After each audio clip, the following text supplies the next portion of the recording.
Senate Bill 2312. Imagine this. Imagine Texas creates a small, powerful committee to plan for war, supply chain collapse, or major global disruptions, but most of its meetings happen behind closed doors. Its research is kept secret, and private donors can help fund its work. What the bill says it does? Senate Bill 2312 says it is about preparing Texas for serious geopolitical threats. It creates a committee to study risks to medicine, infrastructure, and supply chains so the state can respond faster in a crisis. What it actually does? It creates a new high-level state committee with broad power to investigate threats, run emergency exercises, and demand records through subpoenas. This means executive and military leadership can shape long-term preparedness policy, while the public loses the ability to watch most of the process.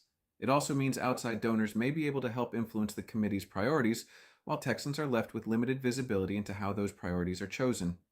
Who benefits?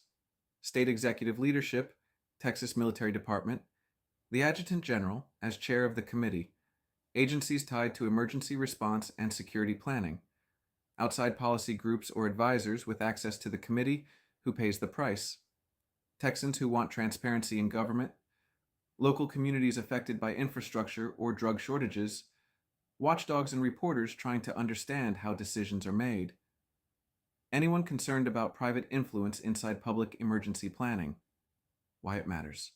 Emergency planning matters. Texans need the state to think ahead about medicine shortages, grid risks, and supply chain breakdowns. But when that planning is mostly hidden from public view, power can quietly shift upward. Decisions about critical infrastructure, drug supply, and state priorities can start being shaped by a small group of officials and insiders instead of open public discussion.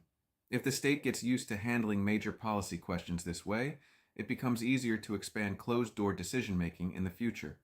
Bottom line, Senate Bill 2312 may help Texas plan for crises, but it also builds a powerful closed-door system that gives the public less oversight over decisions that could affect everyday life.